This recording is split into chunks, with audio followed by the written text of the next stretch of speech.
Well, hello everybody. Good evening and happy story time. That's right, it's Tuesday. Tuesday, of course, brings us to our story time stream, which means I am here with all of you to read The Forge in the Forest. For those of you guys who have not been here to be a part of much of this in the past, if you want to go to any of the previous chapters, I have them all up on my YouTube channel. Just didn't realize that it logged me out of a couple things. Let me just fix that really quick. But yeah, you can stop by my YouTube channel and check out any of the previous chapters, both of The Forge in the Forest or the first book, which was The Anvil of Ice. And you can, of course, get to that by going to my YouTube channel, if you're not on my YouTube channel right now, because I am streaming live to both Twitch and to YouTube. But I will put up the recording of this onto my YouTube channel a little bit later. But you can go over there to catch and listen to any of the Anvil of Ice or The Forge in the Forest. So, quick recap for those of you guys who have been following along, and it's been a week since you listened to any of it. The group was just fighting on the Island of the Dead in the Frostlands, just south of the ice, just north of the forest. And were being accosted by previous members of their crew. Not the actual members of the crew, of course, but beings that looked like they were members of that crew. And they were, well, frankly, getting their asses kicked. And so Elof called out to the Raven, which is another one of the powers that be, for assistance. And, calling in a debt that was owed to him. And the Raven came in and assisted. And basically, they ran and were harried on by the Raven. And then they arrived in a place that was nowhere near where they had been. It was nighttime when they had called for assistance. And it is now, the sun, or it was starting to get brighter. They assumed that it meant it was dawn. No, they're walking into dusk. So they were transported over the course of an entire day to, well, somewhere new. They don't happen to know where that is at this point in time. And so we're going to jump in, get together with them, and find out what's going on. The original party of, I want to say it was 12 of them, is now down to 4. We have Kermorven, who is the, let's call him a prince, of Morven, that has, been fallen by the wayside for a millennia. We have Ills, who is a Duergar female. We have Rock, who is, he was a forge boy, and he has since, he had joined the military in the land, and was part of the first book, has been with Elof since his youth. And we have Elof, who, of course, is our, let's call him our protagonist. He is basically what the book is centered around. Elof is a mastersmith. He has been deemed to be a mastersmith by a prince in the forest. So let's go ahead and jump in, check it out, listen on in, and sit back, everybody, relax, enjoy, and hopefully you will have a little bit of fun here with me tonight as we read at very least one chapter, and I'm hoping for two. Chapter 8 and Chapter 9 I'm hoping to get through tonight of The Forge in the Forest.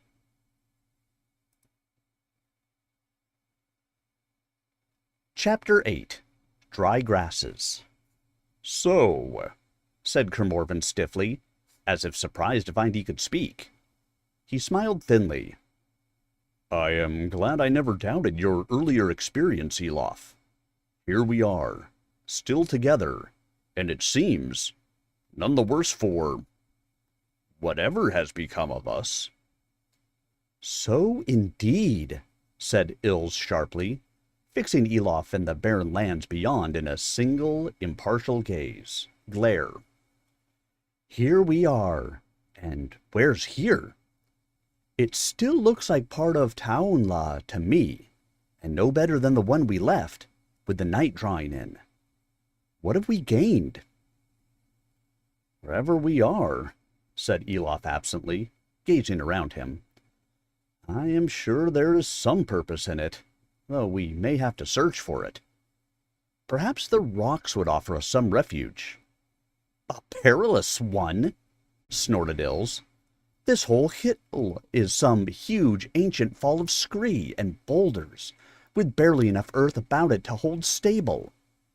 It must have hit something, some standing rock or outcrop maybe, to fan out into this little notch. Elof shook his head.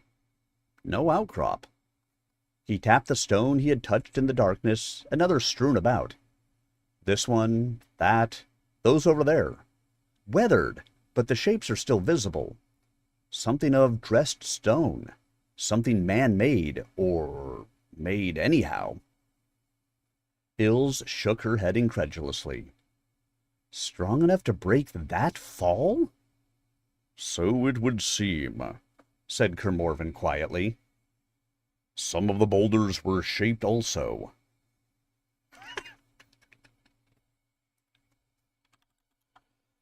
Once he had pointed it out, the fact was inescapable.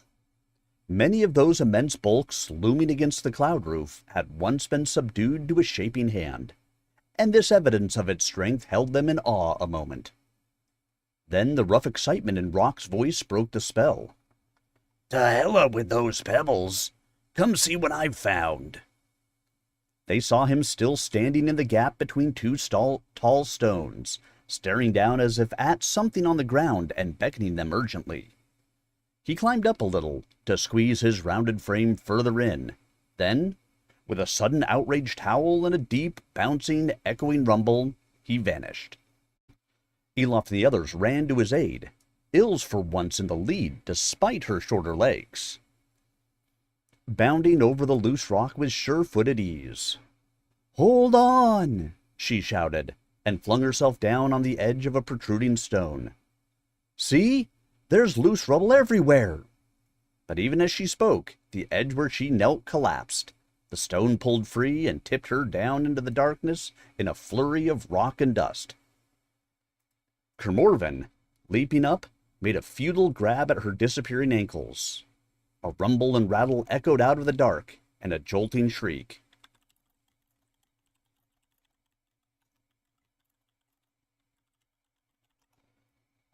There's rubble indeed. Rock's sardonic tones echoed eerily out of the dark and the sound of Ilse's coughing and swearing, sounding more angry than hurt. A whole loose slide of it. Are you all right? Aye, considering. Don't move. We'll pull you up. A ghoulish chuckle floated up to them. Ilse was evidently undaunted by her fall. No! Do you come down? There's something you should see. But your eyes need some light, and mind your head, long man. Come down? Demanded Kermorven. To what purpose? Elof tapped him on the shoulder and indicated the stones flanking the gap that had kept it from collapsing or being blocked with debris. Very worn and weather-scoured they were, those massive tilted slabs, but upon their inner surfaces the remains of neat edging and beveling still showed clear. Kermorven raised his eyes and nodded. "Very well, but what can we use for light? We have only our tinder boxes, and what little oil and kindling is in them." Elof smiled. "I may be able to do something about that. Wait now." From within his tunic he pulled his gauntlet of mail and drew it on in one smooth movement. One could wish for more sun or brighter, but still. Now where is the west? Kermorven pointed, and Elof swung round and extended his hand, as if he would capture in the gem at the center of the gauntlet's palm all the pearled radiance of the westward sky. "There indeed the sun sinks," said Kermorven grimly, as he stood waiting, wrapping his cloak round him against the intense cold. "Over Brienne, over Norderney, over all that we have left, all that now depends on us, little though it knows it, upon our quest, and there remains only 4 of us to fulfill it." "The 4 who threw down the master smith," said Elof quietly, not looking at the tall man. "I know," Kermorven answered, "and I think it no accident. Perhaps we were simply the hardiest, the most alert, most accustomed to long and perilous wanderings, most inured to frightening encounters. Perhaps there was something more. Who am I to say? But sorely though I regret the others, I could ill have spared any of you. So since we have come this far together, let us not be parted ere the end." He stood straighter then, and his gray eyes shone, bleak and grim as the skies, yet as lasting, as untouchable. It was Kermorven as he had been, and yet not so. It was as if his determination had indeed lost some of its fire, but became thereby all the harder. He had not lost his doubts, but in that awful moment by the fire he had confronted them, defeated them, made good use of them to grow stronger. It was a path Elof knew only too well, a journey he himself had made. At last, at the end of a long, cold half-hour, he clamped his fingers tight across the jewel. "Will that suffice?" Kermorven asked, as he turned to climb back to the gap. "Even this week's sunlight is far stronger than torch or candle. If I let it out little by little, it will last us many hours." "As long as you can maintain your grip," said Kermorven, peering doubtfully down into the darkness, and swinging himself into the gap. "I go first, to be sure you do not slip." "Very well, but first, let us light our way." He stepped up and checked as he felt his feet slide out from under him. But in that same instant, Kermorven's steely grip closed on his arm, and he was able to lean forward into the darkness and stretch out his fist. Slowly, carefully, he relaxed one finger a fraction. Light pooled in his palm, glinting on the metal of the gauntlet, so that it seemed to float disembodied in the blackness. Then the glow began to spread slowly, spilling down the slope of loose rubble to where rock and ills, scratched and disheveled, were awaiting them. Kermorven swung himself nimbly onto the treacherous slope and moved down it with ease, Elof scuffling one-handed after him and trying not to dislodge too many stones. The air underground seemed fresh and cold as outside, but none of the odors of damp and nitre he would have expected. Perhaps it was too cold for that. "Now, Ills," called the warrior, as the last of the slope crunched under his boots. "What is in this darksome cavern that you were so eager to show us?" "For one, what you're standing on," she said. "Look well."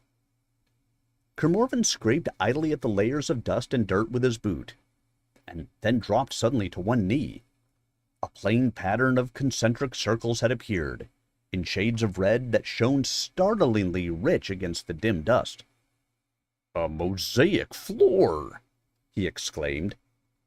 "And as fine as any you've trodden, I'll warrant," said Ills, "save perhaps among my folk. But this is no work of ours I recognize." Kermorven rose suddenly and seized Elof by the arm, lifting it high. "And this is no cavern indeed!" A wave of pale light flooded across high, smooth walls, glanced upon the angles of vaulting in the roof high overhead. Elof gazed around in astonishment. This was an intact chamber in a building, and of no mean size, at least 20 paces square. And it stood still, under the immense weight of the rockfall that had shattered its upper levels. For how long had it endured thus? 100 years? 1,000? Kermorven nodded. "A strong building, Elof, as you said.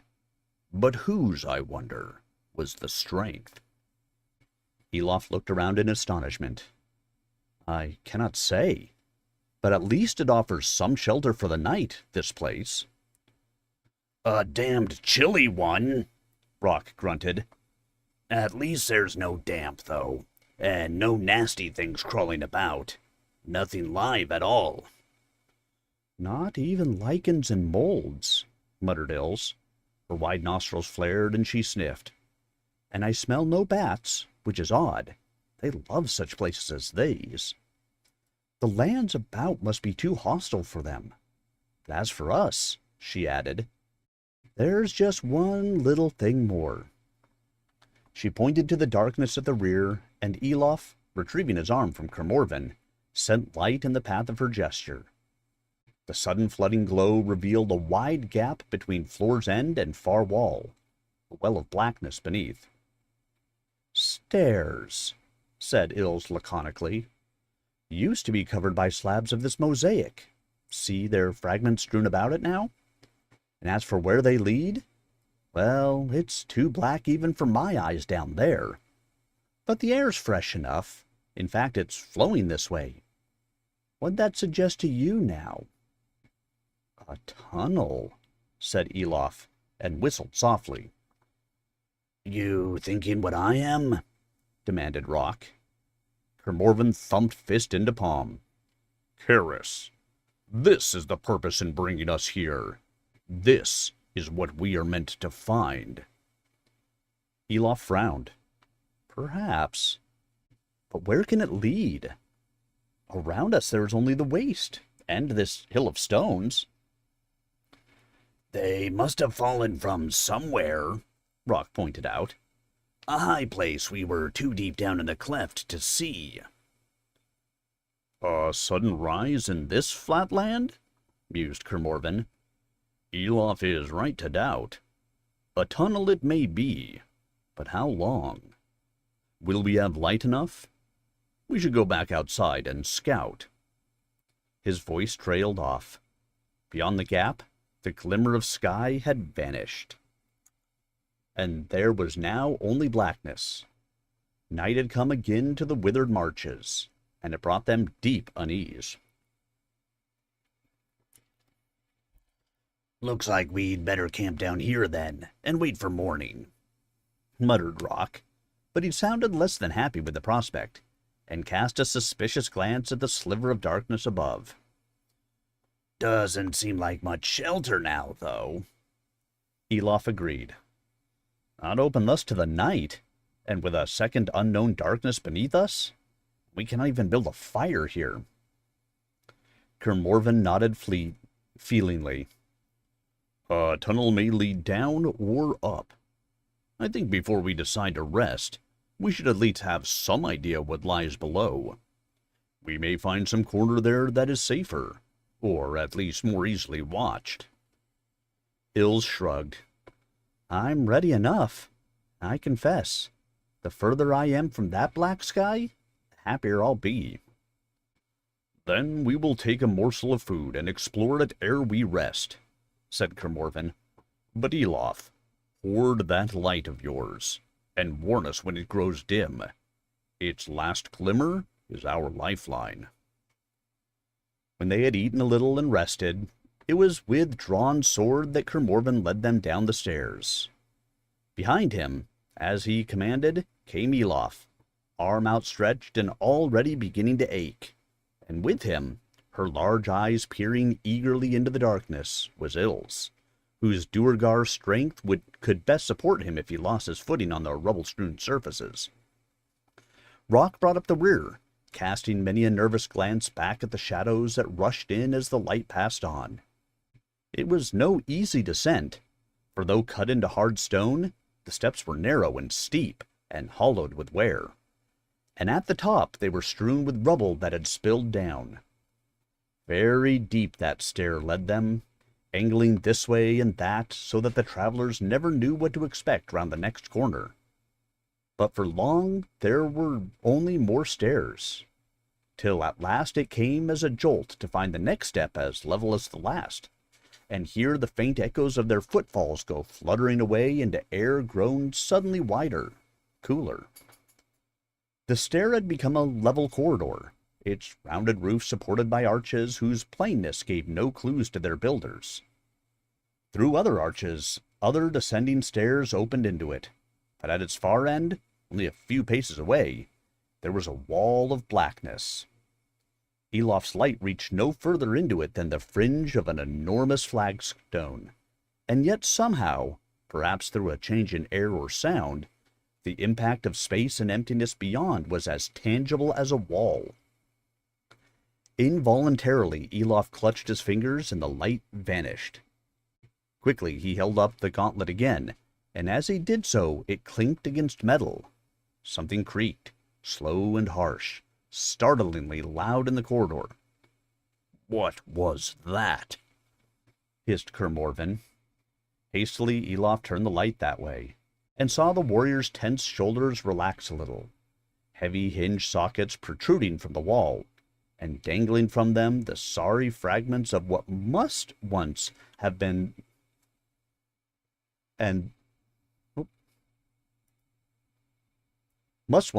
a strong gate. But as he stepped out into the space beyond, Kermorven's manner was still watchful, and Elof followed him. Following him, saw why. It was no mere cavern or tunnel.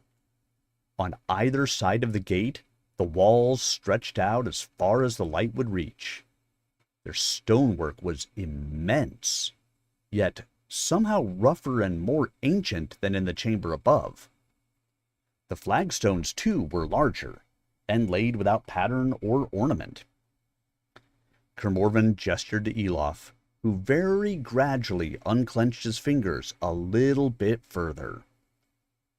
Light welled and spread over the dusty stones, but the blackness seemed to swallow it. And he had to loosen his grip still further. Then he sprang back and caught Gorthar ringing from its sheath. Rock growled and snatched his mace. Kermorven dropped into fighting stance, and his blade hissed and flickered in the still air, defying the tall and sinister bulk that seemed to burst in among them through the leaping shadows. But Ilse only laughed, caught Elof by the arm and held it steady, and they breathed more easily. The shape no longer seemed to move. It was so close they had almost blundered into it. It was only a pillar, squat and unadorned, first of long ranks that stretched out glimmering into shadow, supporting the wide, low vaultings of the roof.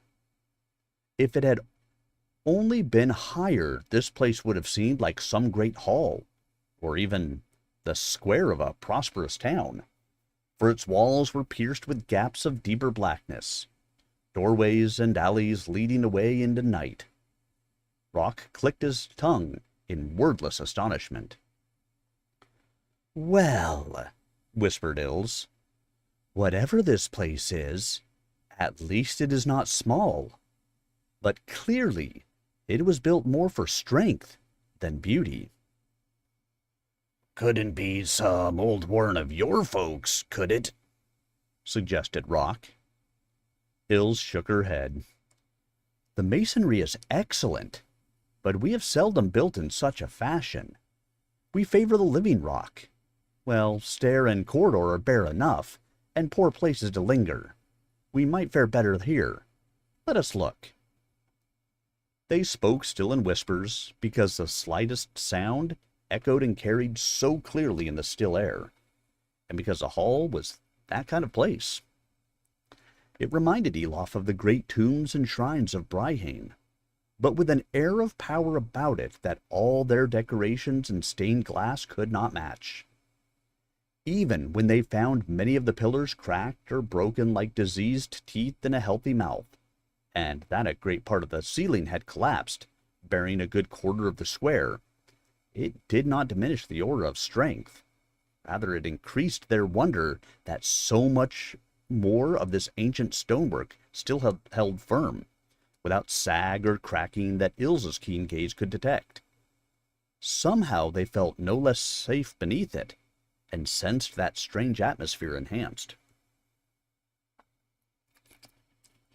"Yet it seems wholly empty," Kermorven muttered, stirring the rubble in one of the doorways with the toe of his boot. "And unmarked, undecorated, as if it were not in everyday use." "Not wholly," hissed Rock. "There is something here. Elof, do you let me have more light, but be careful." Rubble from the fallen roof had piled up like a landslide against one wall, and he was clambering eagerly up onto the heap, scrabbling away at debris covering what appeared to be a plaque of carved stone. Elof, straining to hold his hand higher, could make out some design on it in relief, but not what it represented. Kermorven hoisted himself up on long limbs to look closer, and a frown settled on his face. "A crest of some kind. A design like a flame with something behind it, something beneath. But it cannot be." And he too fell to digging away at the rubble. Then he paused and sat back on his haunches. "A beacon," he said softly. "A cresset, such as is burned on the tops of our tall towers to guide ships at sea. And behind it is shown the outline of a wide-sailed ship. Karis. I have never seen it drawn thus, but I know the sign well. Past all error, it is the emblem of our Mariners' Guild." He looked around and shook his head in sheer disbelief.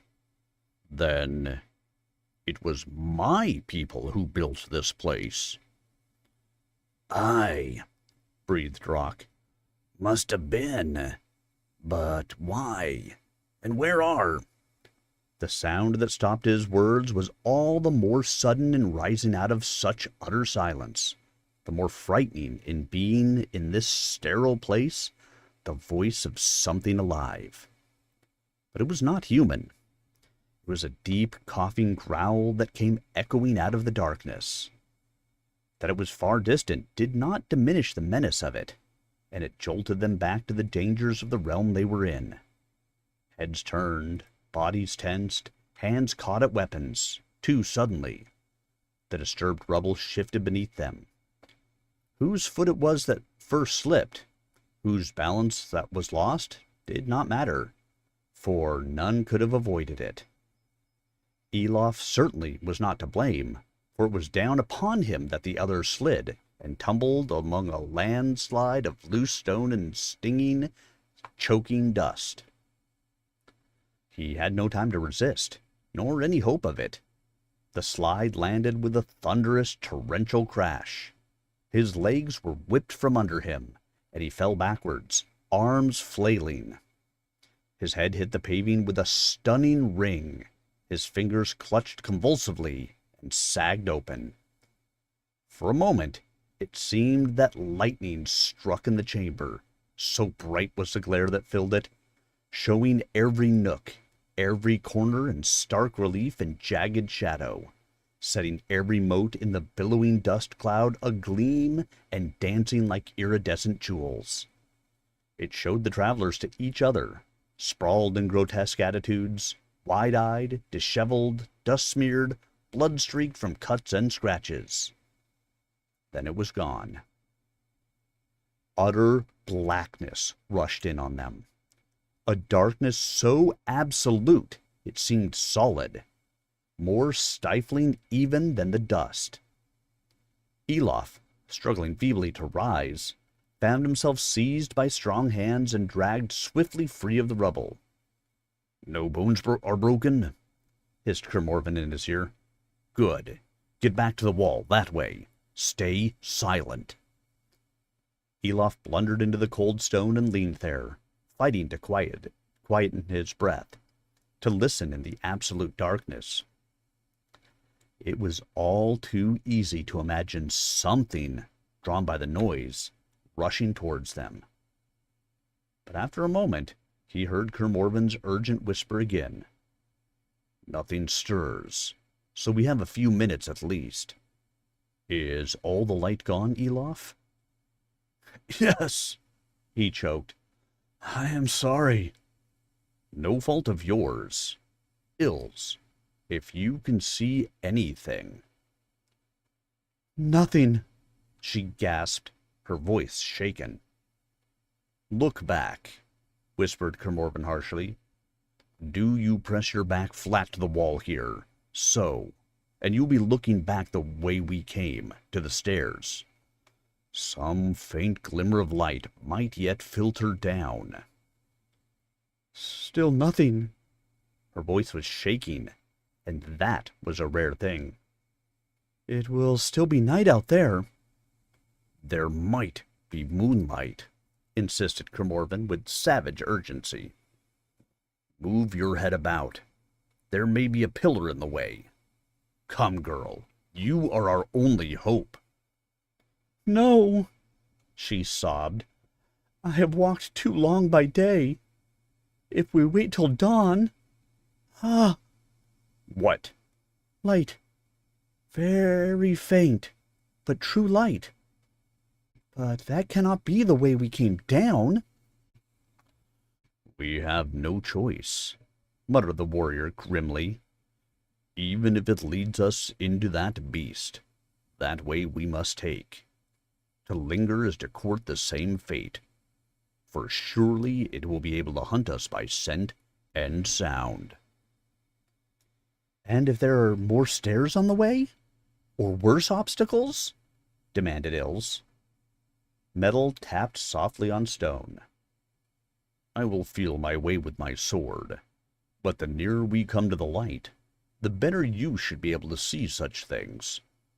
Take my hand, and Rock yours, and Elof, do you bring up the rear this time?" "I don't mind," grunted Rock, barging into Elof as they shuffled along the wall like a troop of blind bakers.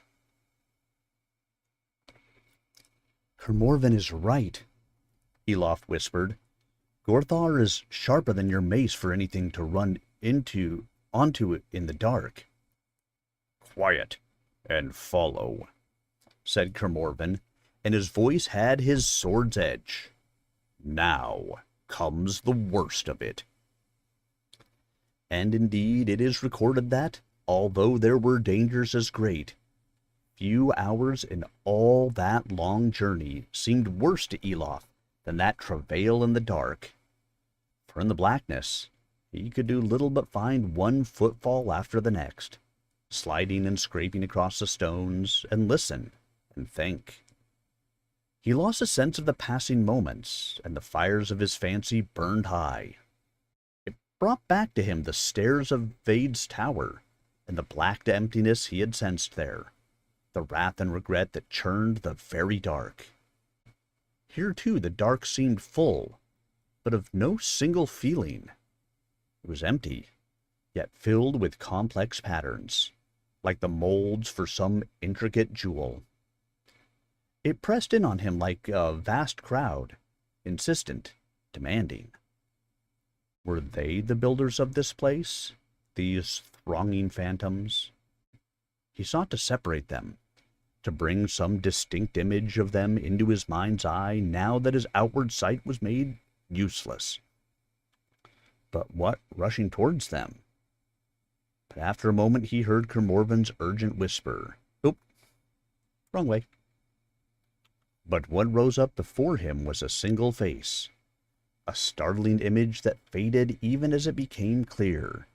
It seemed burned into his memory. Haggard it looked, hardened, yet in its way handsome. The jaw firm under a short white beard, the nose straight and strong, but flanked by eyes that burned like coals out of deep sockets, belying the lines of age about them. The forehead deeply furrowed beneath thick white brows and hair. It was a commanding countenance, strong and wise, yet holding an alarming ferocity. And somehow it was known to him. He felt a great need to recognize it, and he wrestled with it in the blackness. He thought of Corentin, or Kermorvan at his most lordly and ageless. But this man they resembled only in stern kingliness and strength. There was no likeness of feature, and this face wholly lacked the calm kindness native to them both. He felt that even its compassion would be fierce.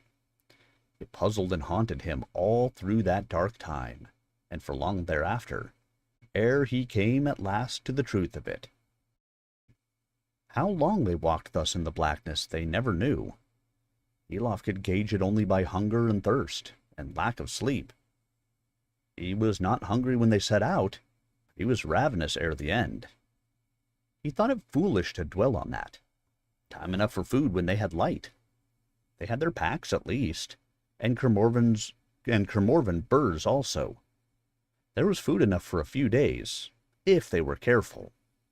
Though by then they had better be under the sun once more, and among living things. But where their way was taking them, that they never knew. They went a good way round the walls of that deep hall, across the mouths of many doorways and corridors that led off from it, whither they knew not. Every moment they awaited that dreadful growl once more, or a sudden silent rush out of the shadows. Elof clutched Gorthar tight, leaving the hammer at his belt, for it was little use if he could not see its target. At last, Ilse found the opening that was the source of the light, and they turned to follow it. Kermorvan sought to blaze the wall with his knife at this point, and others, to mark the way should they need to return. But he could seldom be sure whether he was marking an alcove or a corridor, or even whether he made any visible mark on the unyielding stone. He soon gave up. Ilse tried to count her steps, but the way was too long. There were too many stumbles. That they passed through at least one other hallway they were sure, for they touched more pillars. But it was far from there to the light. Deep into those winding ways it led them, from open space to narrow way, till Elof began to fear it might be some wisp of foul air, like the marsh fires that led travelers astray. But Ilse insisted that it was growing brighter as they drew nearer, and Kermorvan pointed out that they seemed to be following the flow of the air, raising hopes that it might be another way out. They heard no more of the terrible growls, and that too heartened them. At last, as they made their way down a wide lane, it seemed to Elof that he could see something more than the shifting colors of the eye in blackness, and a moment later he was sure. He could make out the shapes of the walls at the end, silhouettes against a faint greenish glow. It's not long before Kermorvan also saw it, and rock, and they hastened to find its source. The lane ended in another open space, this time round in shape, its upholding pillars arranged in circles. But as before, some were damaged or altogether broken, so that the stone roof had cracked in many places. Between those cracks some stone had fallen away and left a wider gap. It was through this that the light came, a long streak in the roof. Morven blinked. "I had not thought us so close to the surface," he remarked. "We may indeed find a way out here. Let us look closer, but this time take more care." The air here grew very cold. They edged closer, clambering more carefully over the heaps of debris gathering under the precious glow. Kermorven was the first to reach it and look up. But all he did was stand there on the rubble, saying no word, even when Elof staggered up beside him. He saw why at once.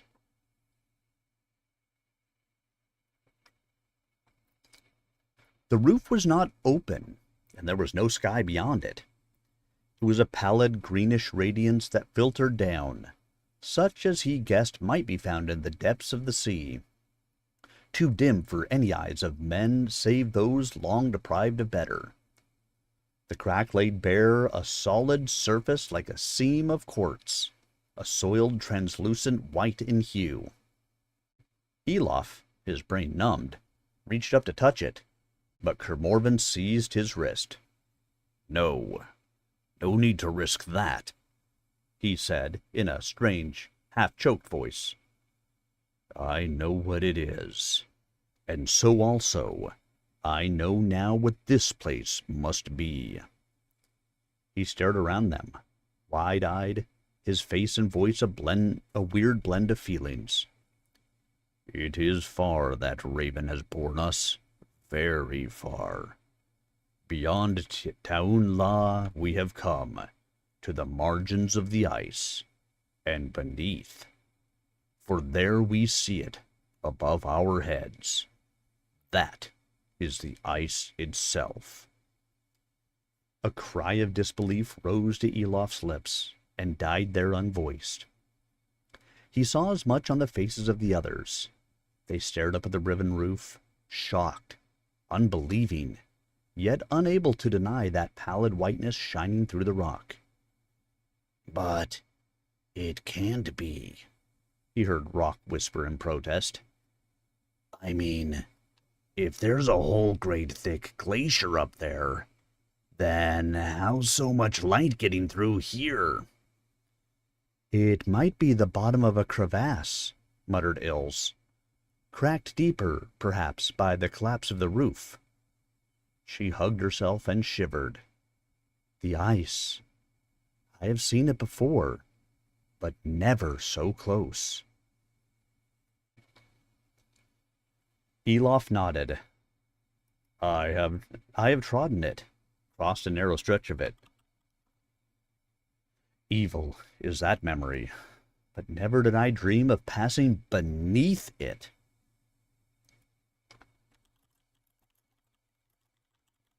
Indeed, he hardly dared imagine it. The glaciers that scoured the earth in their advance, the ice sheet that enshrouded tall mountains and left only their summits protruding, stark and bare as fleshless skulls, that incalculable, implacable weight of ice, crushing, malevolent, hung now only a few feet above his head, held at bay only by the flawed and transient works of men. The works of men. A sudden suspicion grew in him, a revelation brighter than this pool of light in the grim dark, a shock of understanding, coming so close upon the other that it gripped him and shook him hard. He knew now what else Kermorven had seen. Only dimly could he conceive all that it must mean to him, warrior lord. Prince in exile, last of a dispossessed line of kings. Even in Elof, of no lineage that he knew, awareness of where he stood awoke great awe, smoldering anger, deep regret, and a wild, coursing wonder. In Kermorven he read all of these, and more. The warrior quivered as if a storm raged within him, and yet his face was calm, transcendent, uplifted. That also Elof understood. Kermorven stood where he stood, and not even death could snatch this moment from him. His voice resounded in bright music against the ancient stones. Aye, my friends, Elof knows. Do you? Do you guess whither we have come? These are the underground ways at this land's heart, lost home of our folk, lost realm of my line. We tread where no man has trodden since the flight of Corentin 1,000 years past. We walk in all that remains of the city by the waters, the vaults and cellars and storehouses of Kermorven the city, the mighty catacombs of Morven. And out of time, beyond hope, a lord of Morven sets foot in these vaults once again. I have come back. He stepped stiff-legged down the rubble, staring around him as if afraid it was a vision he saw that might melt away at any moment. When he came to the nearest pillar, he pressed his hands against it, savoring the solidity of the stone. And he rested his head against it and closed his eyes, and spoke no word for a long time. Rock, too, gazed about him a while, and cocked his head approvingly. So, this is home. Or what's left of it. Solid bit of work is this, to hold up with such a dead weight atop it. And it has a fine feeling about it, for all the dark and the chill. If this is the cellars, the city must have been a grand place. He rummaged in his pack. High time we had a bite to celebrate. Hard bread, smoked flesh, dried fruit, and a swallow of wine. Fit for a king. And I feel like one coming back here. Elof glanced at him in surprise. You say back, as Kermorven did. Yet neither of you has been here any more than I. Ah, but we have. In spirit, like. These are the lost lands that were snatched away from us, and that we never thought anyone could see any more. I can just remember when I was a little lad, marveling at all the old tales of it. To set foot here, that's a marvel rarer yet. Don't you feel any of that? You're one of those old northerners by your looks, after all. This was where your folks sprang from, too. I have felt something here, Elof admitted, but not that. Rock passed his handfuls of food, and while they ate, sitting with their backs to a pillar, Elof told him of his vision. Rock nodded vigorously, his shaggy red hair flopping over his face. He knew Elof well enough not to undervalue his feelings. And that would be of the last years, maybe, he mused, when there was mayhem and panic, and even barefaced treason by all accounts. Kermorven could tell you more.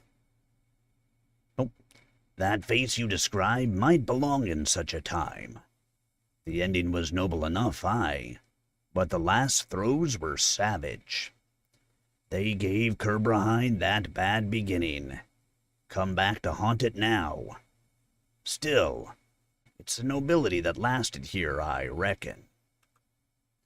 Elof nodded. It is noble, true enough, but it is dead, in a place of great danger for us still. He stared up in dismay. How will I ever gather enough of this dim glow to light us out of here? It would take a day in itself. A plump finger jabbed him in the ribs. No need for that, boy. Leave it to the elder folk to flog their wits for you, as usual. Though I'll admit that the builders of this place were not impractical either, in keeping a good store of these ready to hand. And she dangled before them 2 long handles of rough stoneware, topped by cages of light metal, and from a bag she tipped lumps of some grayish substance. What we should have looked for in the first place. Pitch and tow and sweet resin, and many other substances too, I've no doubt. The city folk might have cleared their cellars when they fled, but they'd not bother taking their torches with them. True enough, acknowledged Kermorven, coming to join them. To their astonishment, he laughed aloud and hugged Il so boisterously he swung her from the ground. I should have thought of that myself. The more so as the catacombs were intended also as a refuge in time of war, with great store of all necessities. Little did the builders foresee the coming of that enemy before whom no refuge stands. Elof chuckled. You had much on your mind just then. True enough, said Kermorven wryly, slumping down beside Elof and accepting some food. Even yet I am amazed. That the catacombs endured I could never have dreamed, let alone that it was to them we had come. Your friend the Raven. I am torn between the urge to fall down and revere him and to wring his neck.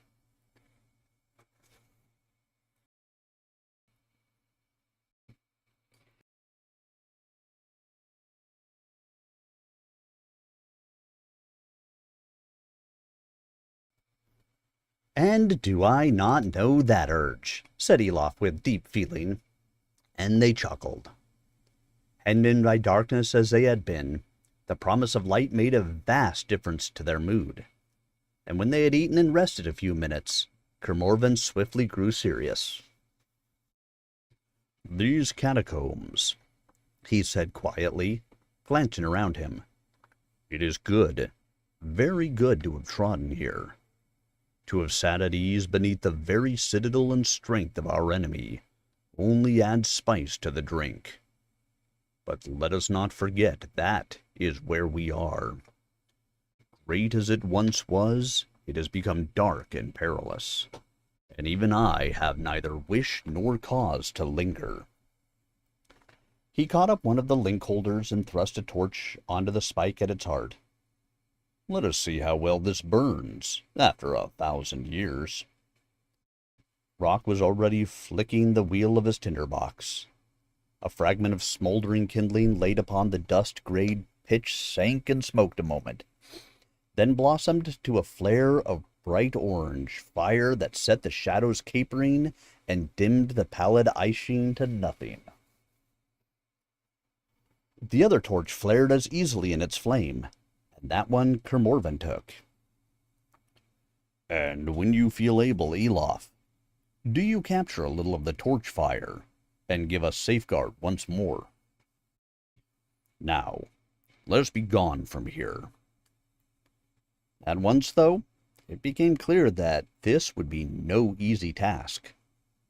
For from this circular hall many ways opened, and they could not agree on which one they had entered by. But at length Kermorven said, Do not despair, and lifted the torch he carried high, almost to the roof. The shadows raced across the stone and capered in the open ways, and he marked the way the flame fluttered. There is still the flow of the air to follow. It leads us that way, I guess. Better than no guide at all, said Rock cheerfully. And at least we'll not be stubbing our toes so often now. So it proved, for in the bright warm light they passed quickly over the cold flagstones of the ways, past many doorways dark and mysterious. Glancing into some of these side chambers, they found many empty, and some still stacked with bales and boxes they did not stay to examine. In this dry air their wood had not decayed, but in other boxes and others box and bale had been torn asunder, and the remains and contents strewn violently about, sometimes right across the corridor, making a considerable obstacle. Surely we never passed this, grumbled Rock, wading awkwardly through a mess of shriveled debris. We are off our path.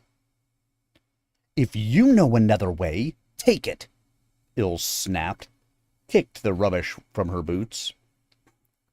The air is still with us, said Kermorven calmly. It should lead us to some way out, even if not the one by which we came. Aye, retorted Rock, looking behind him into the blackness. But how soon? To that, Kermorven made no reply. He was weary, as a sag of his shoulders betrayed, bone achingly weary, as they all were now that their flush of excitement had worn off, and sorely in need of sleep. Whether it was day or night now in the world above, they had no way of knowing. The only hour they cared for was that of their escape from this unhappy place. Rock's tread grew leaden, his head bowed. Elof found his feet dragging, his heart chill.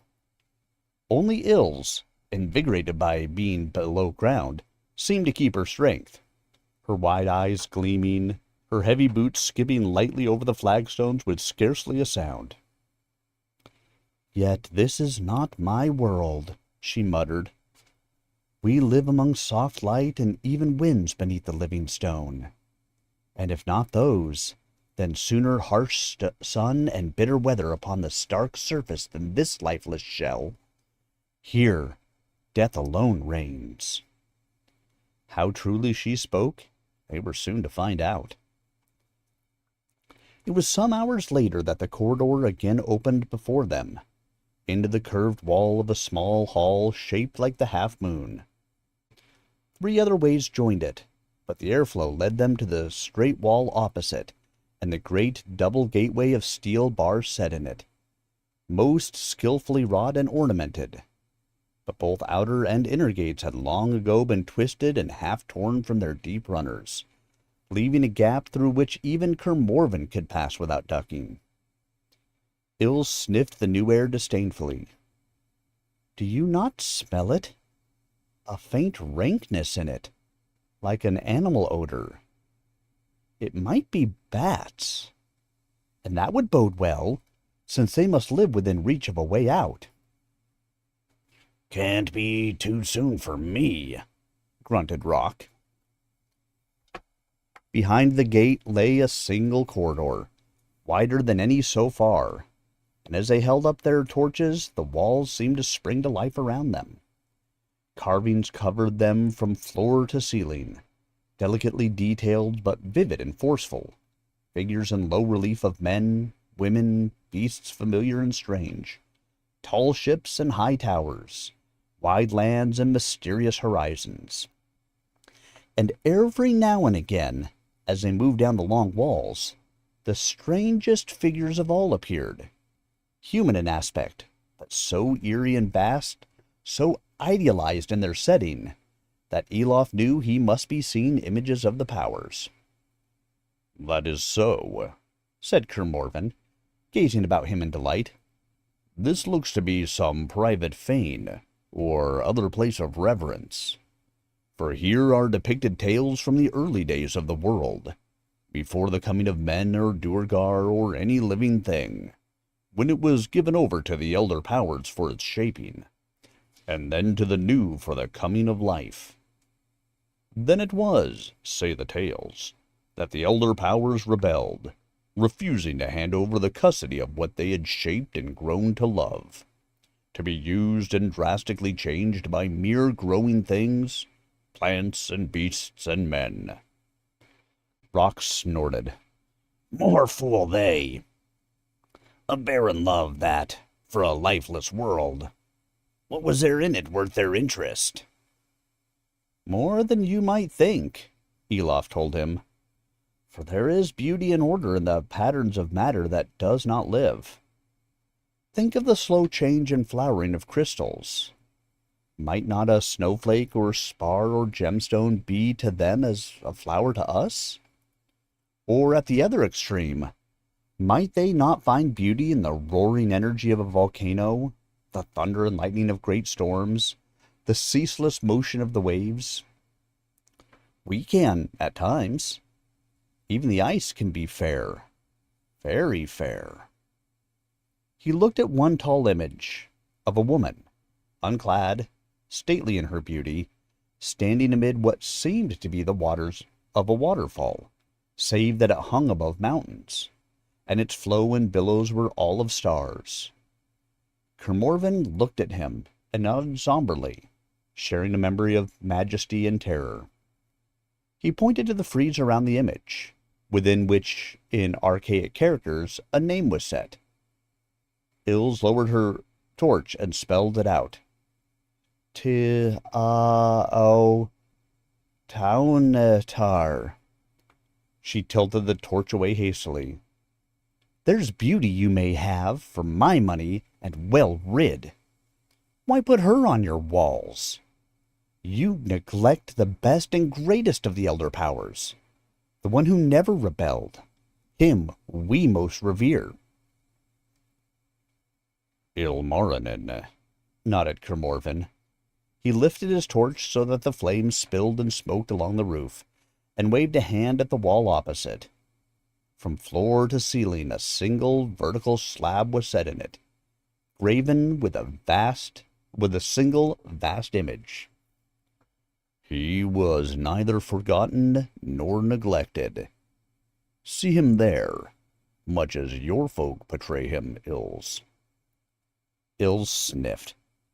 You make him too human, too tall, like a long human, with huge shoulders and spindled legs, not fair in square proportions. And what is he hammering out on his anvil there? Elof peered down at the slab. It is hard to tell. The image seems worn or defaced. Kermorven held his torch lower. Yes, there are some gouges and chips out of the edge here, and many deep scratches. By the color of the stone beneath, they were done more recently, certainly since the destruction of Morven, as if something had been clawing at the slab. There's a keyhole here, barked Rock. This whole slab's a door. And a solid one, for it has never been opened or broken, said Kermorven thoughtfully. Rock groaned. That'd be safe to sleep behind, if we could only get it open. Elof, you're a sharp lad with locks. Not one's 1,000 years old, protested Elof. Time alone can weld metal, even without much corrosion. And how am I likely to succeed when hostile hands have not? Their approach was less subtle, Kermorven said. They would not have battered at the door thus if they knew anything of locks. So why not set your hand to it?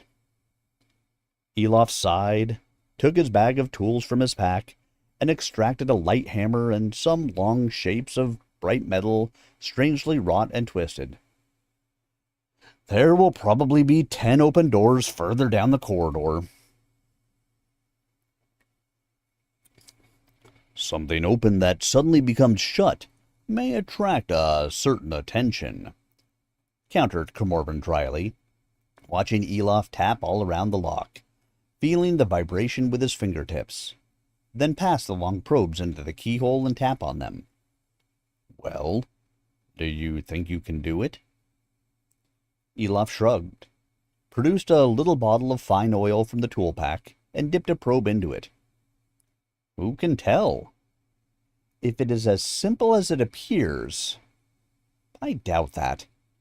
Morven the city was a great center of our craft, and much wisdom was scattered to the winds at its fall.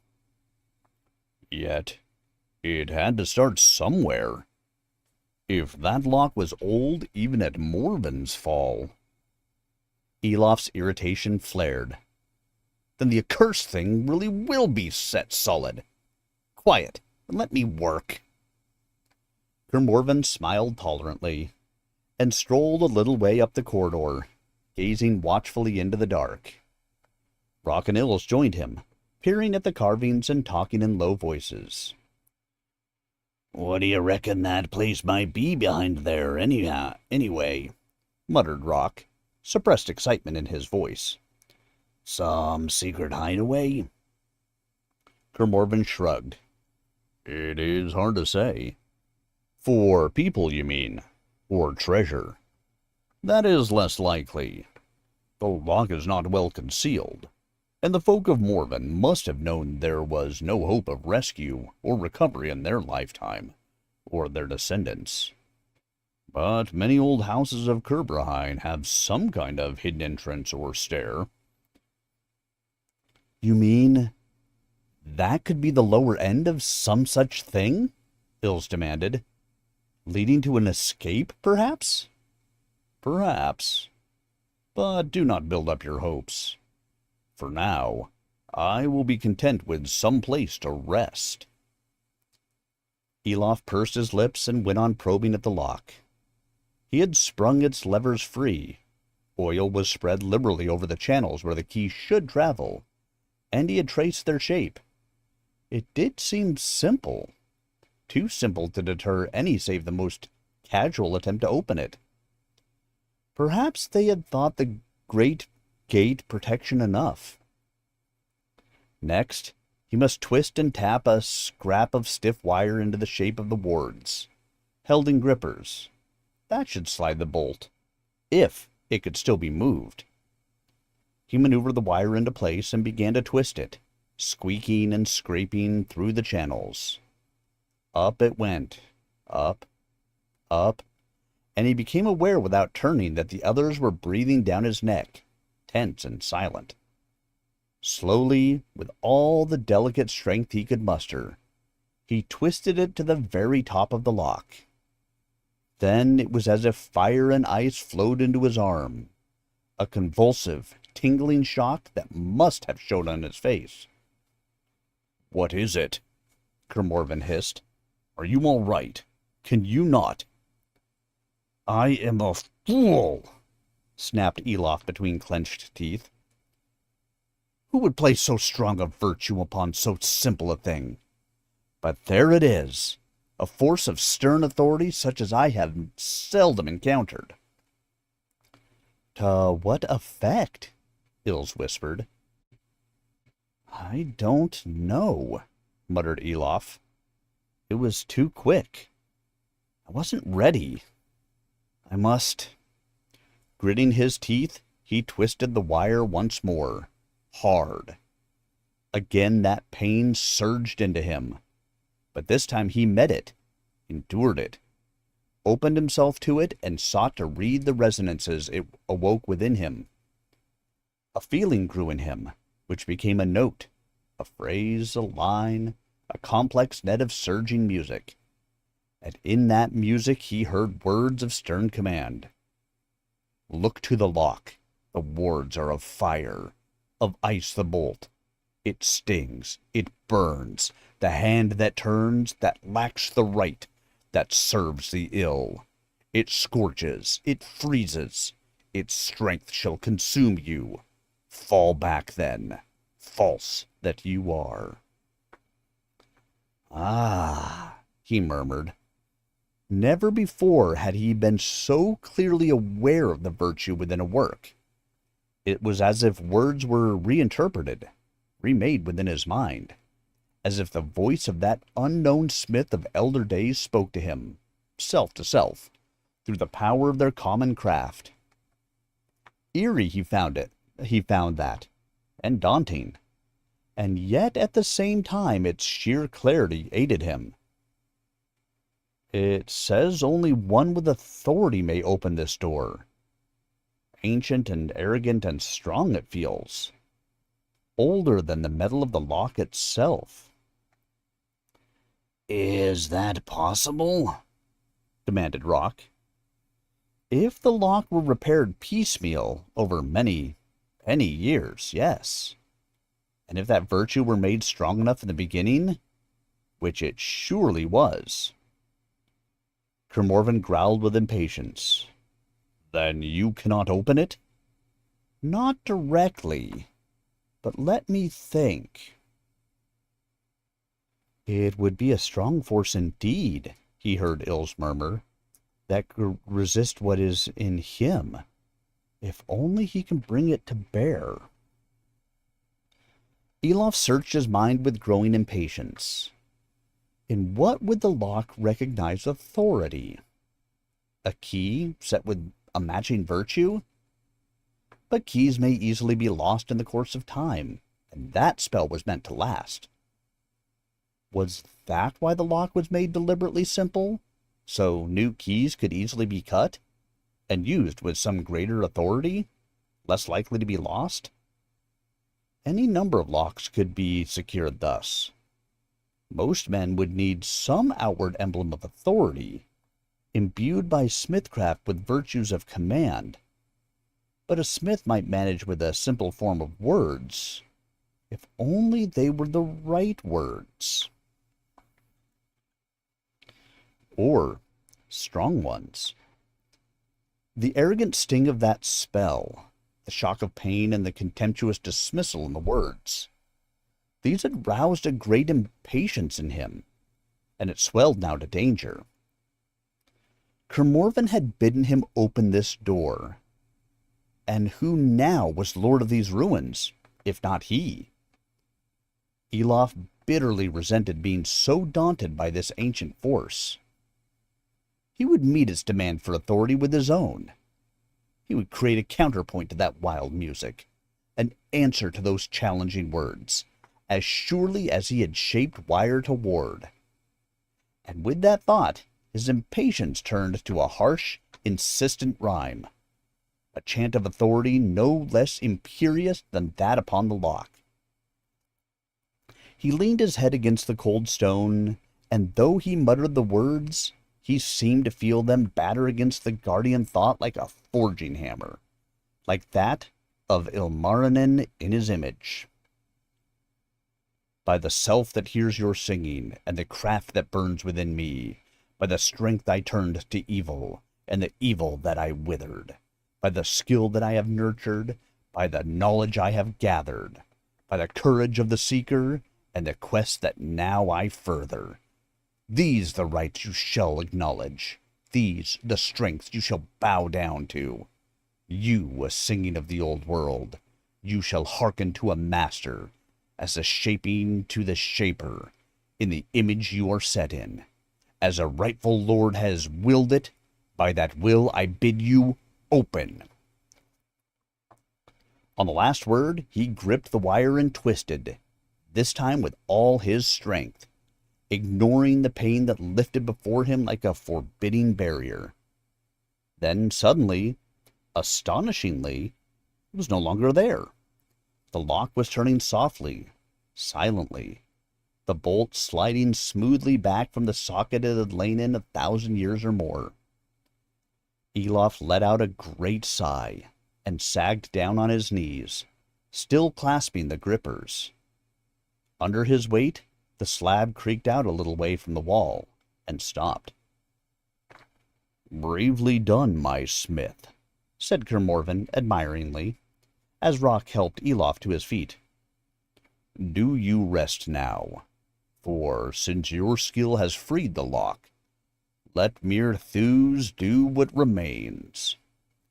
And he leaned forward, clenched his long fingers round the lip of stone, braced a foot against the wall, and hauled. Slowly, ever so slowly, the great door yielded to his careful strength. A finger's width, a hand span, the faint protest of hinges could be heard, but no more. Ilse ducked under his arms to add her own unhuman strength.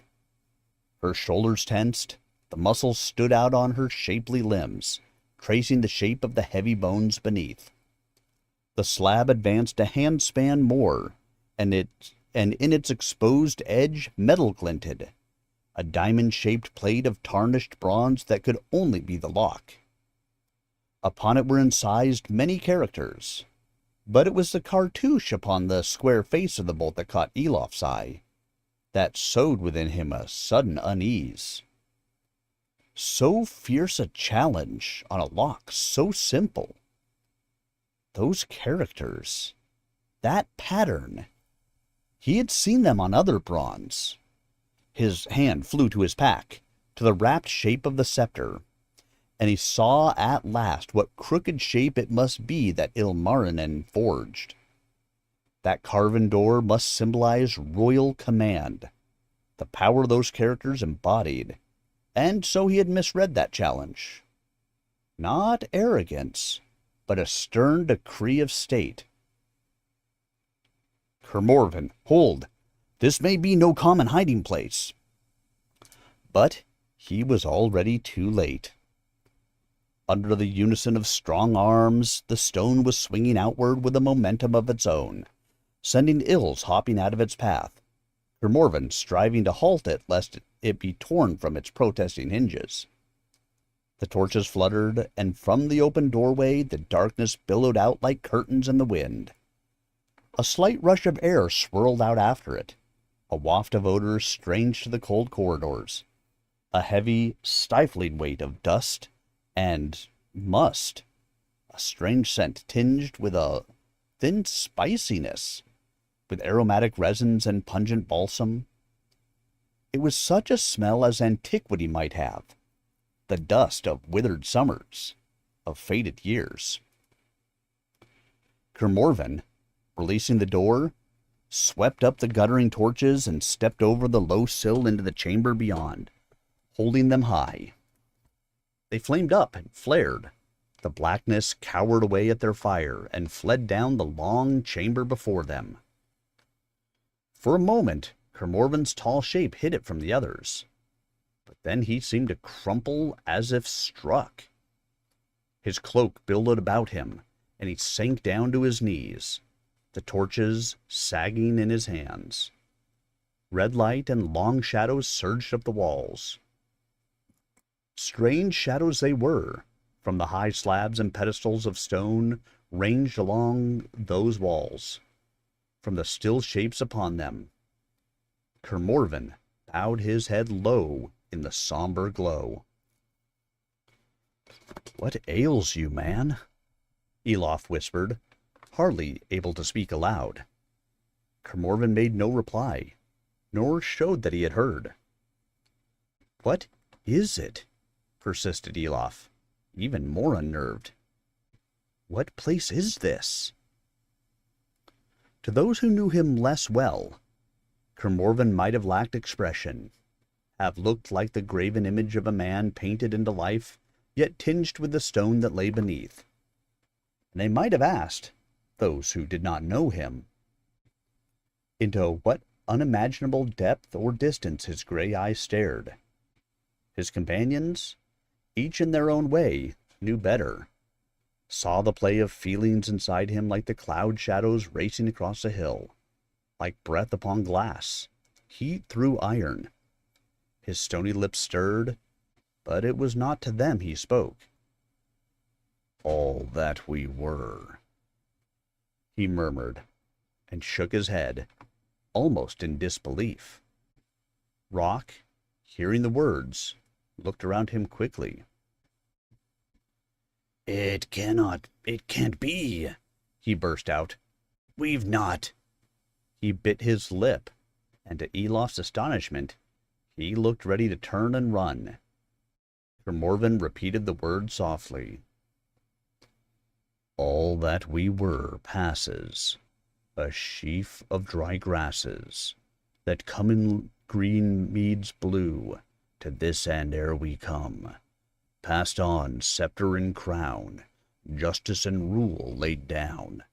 As least man must we rest, silent in our long home." "Ills and Elof, you would not know that," he said gravely. "It is the opening of the rhymes of lore that are called Arel Arhalain. Few in Brihane now learn them, but that first line has become proverbial." A dreadful understanding cut through Elof's confusion. But Arel Arhalain, in the old words, that would mean the tale of lords, the tally of kings.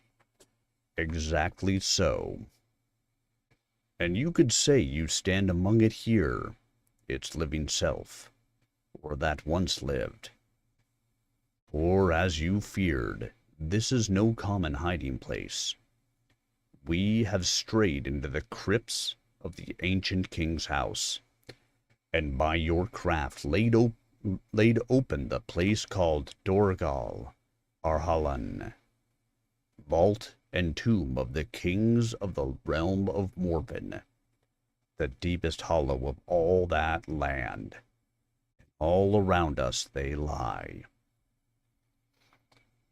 Elof could have wished the cold stone to open then and swallow him. For in his haste, his old ruthless haste, had he not seen that stern barrier only as a thing to be broken down, without thought or respect? Even thus an Ekwesh pirate might shatter a casket of fine crystal to get at the gold within. The kings of Morven, Kermorven's own line, his forefathers whom he most revered, like Corentin. Elof thought then of the brand that ancient lord had set upon him, of open honor and hidden shame. Had he not now earned it doubly? Elof Valentor, said Kermorven, and Elof sickened at the name. The warrior's voice was hushed, but the same cold strength was in it that the smith had first heard among the Duergar, and never forgotten. Well may you bear that title, for by the cunning of your hand you have brought an era to end, a long era of division, of separation, that should never have taken place. To this place of old it was the custom that every prince must come ere he took the kinship, to revere his ancestors, to take counsel among them, to reflect upon the end to which even such power as his must come, and so use it more worthily. And because the son King Karen sent east was too young to have done this, it was the pretext his enemies chose to deny him the throne, and all of us of his line following. Now let them regret it, for they have laid so much weight on that one custom that it shall turn as heavily against them. You have done me greater honor than I deserve, my friend. He looked round, met the astonishment on Elof's face, and smiled gravely. Did you fear it otherwise? Why? It was at my behest you broke the enchantment on the lock. What followed was mine to bear, for weal or ill, and bear it I shall. Share this with me, my friends. Look around you. Imagine. Wonder. Here lie in state the remains of the kings of Morven, since the first founding of that kingdom upon the then unknown shores of Brysael. Good 4,000 years ago. The shadows shivered suddenly, the torches were smoking, dying in Kermorven's hand, yet he paid them no heed. A deep awe had settled upon them all as he spoke, upon Rock, upon Elof, and even upon Ills, to whom the realms of men were slight and transient. And that same sense of presence which had troubled Elof in the outside blackness now returned. He looked from bier to bier, at the shapes that lay beneath dulled armor and the ragged remains of rich robes. Mere webs now held together only by dust and the rich metal threads of their ornament. Fit warning indeed for any aspiring prince, but a source of deep pride also. Elof thought he might find it in himself to envy such a lineage, yet in truth he did not. He cared little for his ancestry, there being so many other things he yearned to know. He could guess, though, what they must mean to Kermorven, these rows of shapes stretching out into the shadowy depths of the tomb, and to Rock also. Their silent majesty told strongly upon Elof, and all that they stood for, the weight of years, the building of a mighty realm of men, the long-sustaining and last defiance of it against the relentless, ageless enemy, and within all those the high events, war and peace, Paddling building the myriad lives of men that they had once both ruled and served. And they served them yet, bearing mute witness to the life of their kingdom when all other traces had been erased. Then the torches guttered again, and the thrall was broken. Ills snorted impatiently, plucked the link lights from Kermorven's fingers, and waved them about to rekindle them. "Aren't all here, are they?" she demanded. "Didn't some die away from home, or at sea?" "Few," answered Kermorven, rising stiffly. "And we always strove to bring their bodies back. Those few are here in effigy, with arms or armor that were theirs. You see those arches spanning the vault? They were once its rear walls, and marked the many times Dorgail Arlanen was extended. At the last the number of biers was increased to 200, and 164 kings lie here in state." Ills chuckled sardonically. "A grave matter, as you might say, then, that with all the spare accommodation, some should lie on the cold floor." "What?" cried Kermorven, seizing back a torch. "If some enemy has defiled this place—" As he sprang forward, Elof saw what Ilse's sight had picked out of the shadows. Far down the tomb, to either side of the last arch, two shapes lay like a child's stick drawing marked in the dust of the floor. But the lines stood proud of it, and most so at the heads, for they were skulls. It was by the bones of two men that Kermorven knelt. "These were not thrown down," he murmured. "Surely they lie as they died. Helms on their heads, harness about them." Gently he lifted the remains of a mail shirt and a long halberd, still intact. "By the look of it, harness of the old royal guard." Then he gasped and stood up suddenly. "The two guardsmen! Corentin said it. He took with him only 2 old men of his guard." Slowly, almost unwillingly, he stepped through the last arch and stopped there. The others crowded behind him and saw as he did. The long rows of biers here were empty, save for a few near the arch. The dark shapes upon them were covered, as all the rest had been, by robe and mail and helm, all save the last. Like the guardsman, he lay uncovered, save by a great black shield, a sunken shape within his mail. But above it was no common helm, for even through the layers of dust the torchlight drew an answer from it, a glancing sparkle of brighter fires, glittering there in many colors about the head of death. "So, this is where he came." Kermorven's voice was somber, deepened with sorrow, and yet within it the triumphant ring still sounded. "He and his comrades, to the heart of the city they would not surrender. Here they stood, as the ice ground and thundered overhead, and laid waste all they had known and loved, all that those around them here had built up. This place, at least, they could die defending. And when the ruin was complete, and this vault still stood, they chose to perish here, of thirst or hunger or by their own hands, rather than risk opening that door to despoilment and desecration. And they are proven right." He darted forward suddenly, and knelt by the side of that last bier a moment, while the others watched in silence.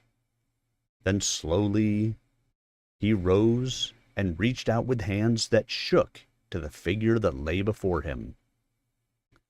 Gently, reverently, he detached the helm and set it down on the bier's end. Then, from his own pack, he drew the helm he had carried through so many adventures, and lifting from it its linings of soft leather, he set it upon the fleshless head. Only then did he lift the other from the bier, and drew his long cloak across it in a flourish. Dust flew from it like banished time, and in the torchlight it flared and dazzled as he raised it high. In fashion it was like his own, or the other that Elof had crafted, jet black, high-crowned, with a face mask whose aspect was all hawkish ferocity and dire rage. But the slanted eyes of that mask were picked out in bright gems, the sculpted brows were shapes of silver and gold, and above them rode a circlet of gold in which a great white stone blazed among a setting of green gems, white as clear water, green as spring grasslands, golden as the kindly sun. "Behold the great crown of Morven," said Kermorven softly. His gray eyes shone with the light of the sun over the infinite oceans. "Against all chance, I have spoken with my kin, the last alive who walked here.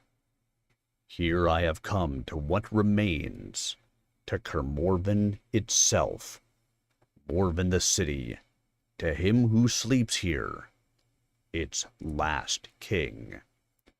From him I receive what was to him entrusted, and that he faithfully preserved to the end. And that trust I take upon myself. The chain that was sundered is made whole. The line that was severed is restored in me. No longer is he the last king of Morven, for another shall follow him." And he raised the helm above his head. Then, to the surprise of his friends, he lowered it, and cradled it in his arm, and smiled. "But not yet. I must give meaning to that name before I claim it." And he picked up the linings and began to fasten them within it. Strange, are they not, the workings of destiny? And foolish our wish to guide them.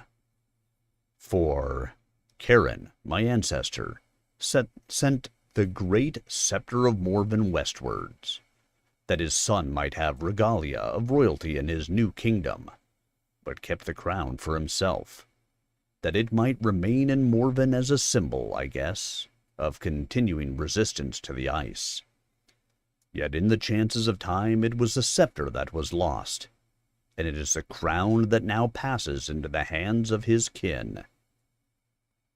Then a great lightness came from within Elof's heart, warm as a wind from the living south, and beyond all doubt, all danger, his laughter rang in that solemn place like the laughter of the powers in the morning of the world. Strange are those ways indeed, Lord, stranger even than you can imagine. Yet, do not call them chance. For is it chance that you met and befriended a boy from Assenby, and helped him, among many greater causes and concerns, to recover a thing that had been his to use since childhood, in a humble labor? A thing so worn, so aged, that even you could not guess what it was. That I could not, till Corentin himself gave me the key. And he drew from his pack the rod that had been a cattle goad, and held it out before Kermorven's astonished eyes. By the craft within me, which brooks no gainsaying, I tell you now that this is the scepter of Morven. From Assenby it came, the home that Asa, who took the scepter, made for herself. It bears that pattern which only that scepter ever bore, and within it are set craft and virtues which even I cannot yet fathom. Receive it now, and read it as I do. A sign. For chance, it cannot be. Kermorven looked at the rod, but made no move to take it. Instead he looked, more keenly yet, at Elof. "Who are you?"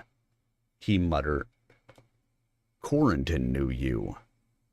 Morhuin knew you. If Asenby was indeed Asa's home, then you may be a descendant of someone from that time, and bear their face, as do I of my ancestors." Elof shrugged.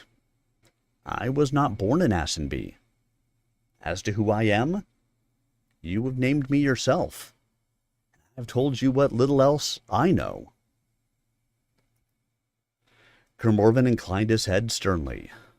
"Well then, whoever you may be, the scepter was given into your hands, and has been well guarded there. Do you hold it for me still? And if ever I come to any kingdom, you shall receive it from me again, as counselor and prince, next after me in all my realm." "Well spoken," said Rock quietly, and Ilse nodded. But Elof dropped to one knee. "My lord, I am not worthy of—" "Will you question the judgment of a king?" demanded Kermorven, in tones that smoldered. Elof raised his head defiantly. "Aye, or what use else as a counselor?" Then he noticed the faint twitch at the corner of Kermorven's thin mouth, and they all grinned. "Mind you," chuckled Kermorven, "I could as easily name you ruler of the stars, for I own them as much as, or as little as, any other realm. And I will hardly better my estate by lingering here." He gazed once more at the blazing crown, shook his head in amazement, and wrapped it lovingly in the oiled cloth that protected his own mail. "Come, friends. I have paid my respects to what has gone by. Now let us look to the times to come." He hesitated. "We could rest here, if you wish. Those who already slumber here would take no exception, I am sure." "No thanks," said Rock hastily. "I've learned some lore of the past also, and one or two of these noble gentlemen weren't quite as accommodating as you." "And the air is too dusty," added Ilse, "with this reek of embalming. I would not sleep here." "Nor I," muttered Elof. "I might see that face again." "Well then, let us seek somewhere else," sighed Kermorven, sliding the bundle of mail back into his pack. "Come." But as he stepped back through the arch, he hesitated, looking to either side. Then he stooped and began to gather up the bones that lay there. It was the same humane instinct in him that had served them so well in their first encounter with Tapaial's children. That balanced the fearsome manslayer he would become. With the others helping him, he bore them back beneath the arch and with swift care arranged them on 2 empty slabs. And he spoke to them, saying, "On the biers there lie by your lord. Living, you did not presume to, but his heir awards you that, the only honor he can. You shall be the last to lie in Dorgahal Arlanen, and in no less worth than all the rest. Guard it well until the changing of the world." Then he bowed to them, to the rest of the darksome hall, and last of all to the silent shape that bore his helm. And Elof and the others bowed also, ere they turned their faces to the distant door. But as they moved out beyond the arch, Ilse sniffed suddenly. "That rankness again, and stronger than the dust." "I smell it also," said Kermorven. "Too strong for bats." Then suddenly Rock, who was leading them, cursed and swung his torch high, and they stopped dead, stood for 2 heartbeats unmoving, the very breath stilled in their throats. In the darkness ahead of them, on a level with Kermorvan's head, 2 points of red fire shone with liquid brightness. They hung there an instant, glittering like the jewels on the helm, and Elof felt a sudden flood of the same cold terror he had felt at the tomb's opening.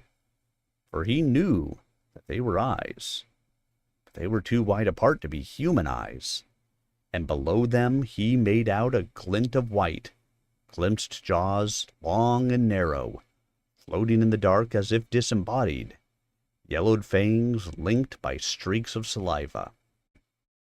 Then the same coughing growl they had heard before filled the vault, and a waft of breath, hot and foul.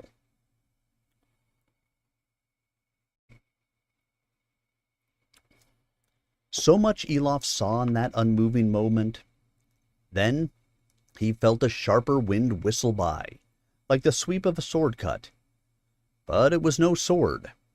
Kermorvan had flicked down his link light so fast it flung out the ball of blazing pitch as from a catapult. Straight at those ghastly jaws it sped like a starstone, and the thing reared up in a wall of whiteness with a shrieking yell that seemed to split their ears. Elof grabbed for his sword, but Kermorvan had been faster yet, stooping as he threw to snatch up the ancient halberd from the floor. He sprang forward and struck. The old blade bounced and skipped across the tangled whiteness, but scarlet sprang up in its path. Again the shriek, and the beast tumbled back between the rows of biers. Kermorvan sidled forward, slashing, thrusting, leaping, harrying it. A huge foreleg lashed at him with a paw the size of his body, but Gorthar was in Elof's hand. The black claws met a blacker and flinched at its bite. Ilse bounded up. Her axe hacked at the limb with severing force, but passed only through the billowing fur. She slipped and fell.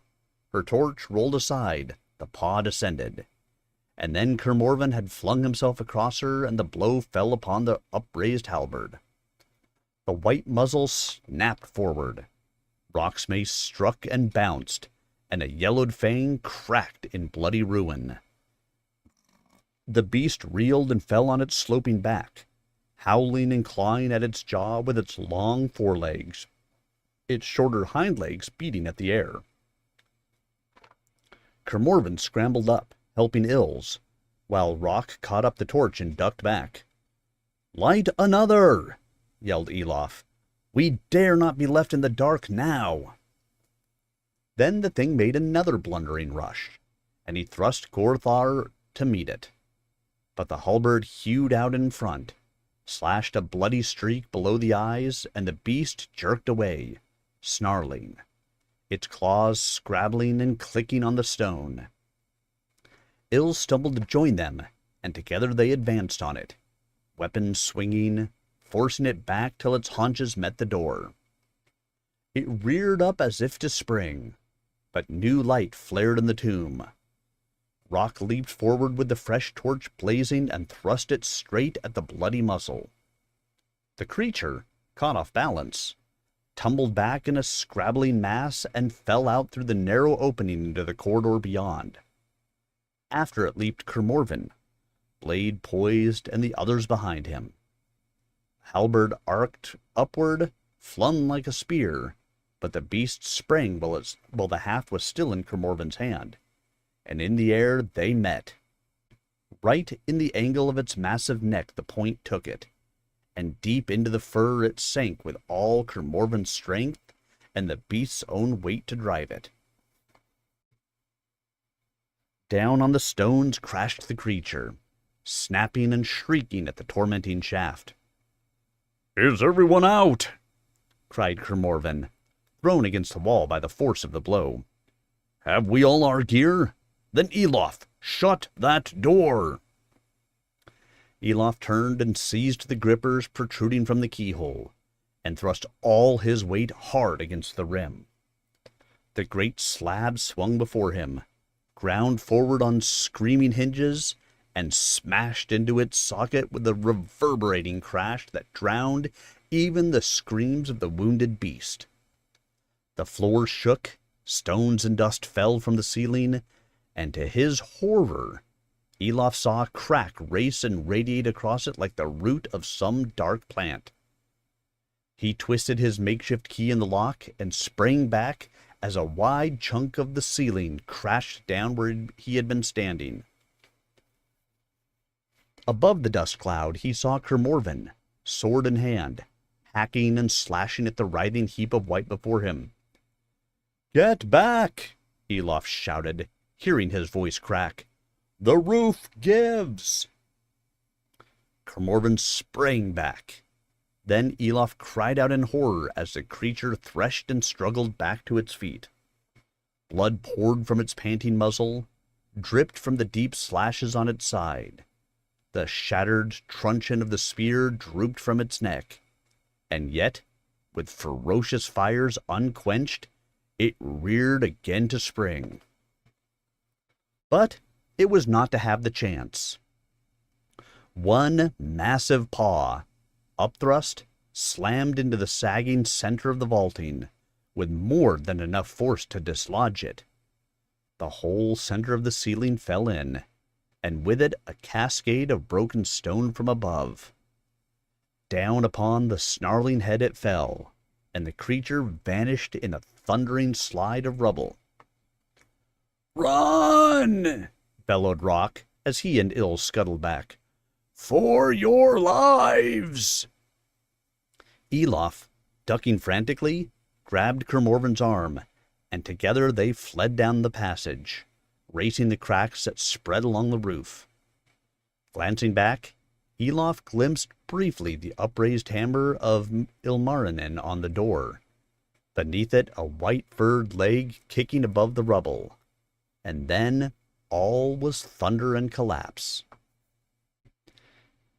How long they ran, I could not guess, the torch flames trailing out behind them like starstones in the dusty air. The corridor was straight and level, else the ruin might have overtaken them. Only when they came to a stout arch did they pause, hearing the rumble and crash of stones subside behind them, and there they slumped down against the wall, panting and choking from the dust. "That was neatly done, Long Man," Ilse told Kermorven, between coughs. He shrugged and shook dust from his shaggy hair. "The halberd was to hand, and much better in such a fight. A sword would have been too short to get past those great limbs." Ilse eyed him. "It was not only that I meant, and well you know it." Kermorven shrugged again, in great confusion. "Dorgail Arlanen is well shielded now, at all events," he coughed, "and with a fierce spirit to watch at its gates." "A stinking brute," Rock wheezed. "Stalking us like that, slinking up all quiet. If I hadn't heard a claw click on the stone, and vicious with it. What was it anyhow? One of those big white snow bears?" Kermorven shook his head wearily. "I think not. They live chiefly by the sea." "I've seen 'em," added Ilse. "They're not so weighty, especially in the head. This was something different, something I've never seen. And yet—" "I know," Elof said. "It did look familiar. The jaws." He thought of others with such teeth, swift and savage little hunters, serpentine scuttlers across the snowfields, bane of hare and bird. More like Ermine or Martin, or that one they called the Glutton. "Aye, and it was ferocious enough," said Rock. But big as a bear? The ice can't breed such monsters, it seems, said Kermorven darkly, or preserve them from elder days. Such were its main armies once. It found fewer men to serve it ere the Ekwesh came. He stood up painfully. Well, we should not linger here. The roof may yet fall further. What lies before us now? Rock raised his torch, and the dust-blown air sparkled and swirled before their stinging eyes. Elof blinked, and saw that they had come to a division in the corridor. No open hall as before, but a chamber whose other 3 walls each held an arch like the one they stood in, each with the remains of a gate. Some crossroads in the secret ways of the king's house, no doubt, said Kermorven. The way opposite is a corridor like this. The one to the left is a stair leading down. They peered cautiously into it and recoiled in disgust. The stench of the brute, grunted Rock. Must be its lair down there. You smelled that, Ills, not bats. Kermorven swung round. No doubt. But the same is true for both. It could hardly have lived by hunting down here. So... He held up the torch to the 3rd arch. It flared and fluttered suddenly, and by the uncertain light they saw a narrow stair curving upward into shadow. One more effort, he grated. He swung his precious pack closer to his side, gazed back down the dark corridor once more, and strode to the stair. Rock also looked back. Ills did not. Elof lingered a moment, but now the torches were gone, it seemed to him that he saw something there in the blackness. A faint gleam and glimmer, pale, sterile, cold. He knew only too well what it must be. There also the ice now gleamed through the riven roof, like bone laid bare by a mortal wound. He shuddered and hurried after the others. The stairs were steep, and fouled by the beast that had used them. Generations of beasts, perhaps, by the claw marks on the stone. Only the strong draught of clean air made them bearable. The steps led to a tunnel, still sloping steeply upward. At its end lay another stair, and at its foot the air stirred with promise of the open. Here they had to rest, though the foulness still denied them the food they desperately needed. Their gorges rose at the thought. "And where could this be leading?" groaned Elof, as they staggered up the worn steps once more. "I guess at that," said Kermorven, his voice calm and encouraging. "At the margins of Morven the city there was a high hill, the King's Hill, that was left green and wooded for the folk to enjoy, with many fair walks and parks at its foot, open to all. But its summit was the king's own park, whence he could escape for a while the cares of his high office. It was said that a secret way led there from his palace, and this is surely it." "But what a way!" complained Rock. "We must have walked twice the width of Kerbrahine by now." "And only crossed the southern side of the city by the waters," said Kermorven with weary pride. "For the king's house, as I recall the old accounts, was in the south quarter of the city, which was the first built. By so much was what we had mightier than what we have made. By so much are we lessened." The brand he carried flared suddenly, and it was as if his voice caught its flame. "But it shall not always be so." And then he laughed and sprang up the stairs with the lightness of an eager child. The others scrabbled after him no less wildly. guessing what he had seen. And as Elof, still last comer, rounded the curve of the stair, he also laughed aloud. For there before them was a narrow little landing, an arch much cracked and worn, with empty sockets in the stone of it, empty of hinges corroded to nothingness, corroded by the open air that flowed around them, dark and cold and clean as a mountain stream, infinitely refreshing. Upon the landing, Kermorven seized the others as they came puffing along, swinging them up with casual strength to join him. When Elof arrived, they linked arms and staggered out through the arch. But even as they emerged, their smiles and laughter died, and a weight settled on their hearts, a clutching hand as bitter and sharp as the air that stabbed their lungs like blades of adamant. In the open, indeed, they stood, and upon a hillside. But it was a hillside scoured bare, utterly barren even of soil, as by 1,000 flaying winters. Above them, very close, was the summit, stark and shelterless against the chill sky of new night, cloudless, moonless, naked to the searching stars.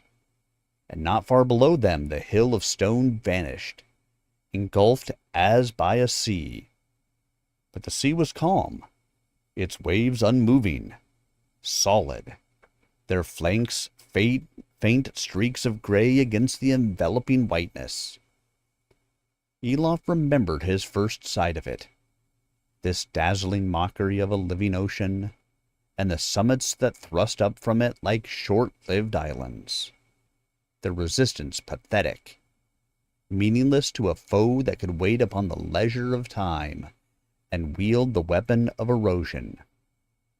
The King's Hill was such a summit now, and a low one. All around it, without breach or break, there blazed the eerie majesty of the ice.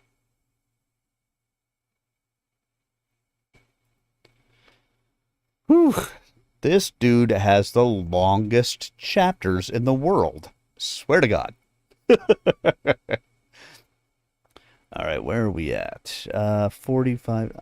I just need to check to see if I have an idea how long this next chapter is, and as to whether we'll be able to read it tonight or not. Let me see. All right, The Raven's Shadow is next. Of course, it doesn't tell me how long they are. Let's see. So we were here to start with, 3905 to 4532. So 600 location. And this chapter is even longer than that. There's no way I can do that tonight. We're already over 2 hours. So that means that we're going to end up calling it here for the evening. And then we'll start into chapter 9 next Tuesday. Again, if I could do these chapters and start and stop and like have shorter chapters, I would read longer for you guys. 3 hours, 3.5 hours is where I would love to be. This would put me probably well beyond 4, and I know my voice won't hold up for that. So we'll call it here for the evening. But thank you for coming along and spending a little bit of time with me this evening for our story time Thursday or Tuesdays.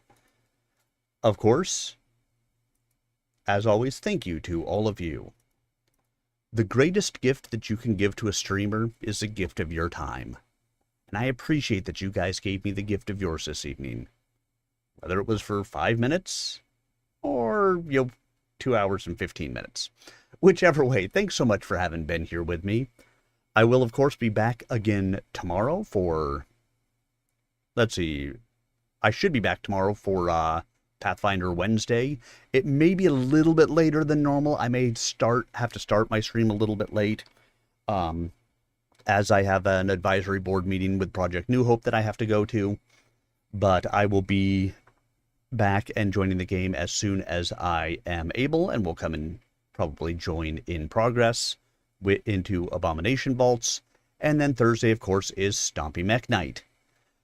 Friday, if I'm able to, which I think I should be able to, I'm going to bring you guys a new game.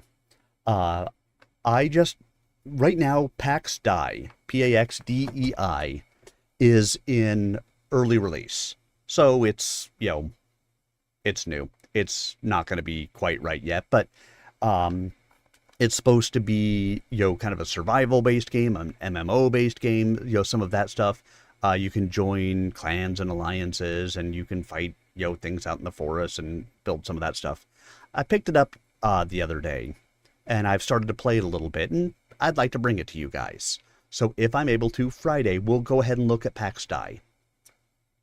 If not, we'll do it sometime this weekend. But Friday is my ultimate goal. Well, I hope you guys have a wonderful rest of your evening. I hope you have a fantastic Wednesday until I see you. Have a great night, everybody, and I will see you again really soon. Good night, all.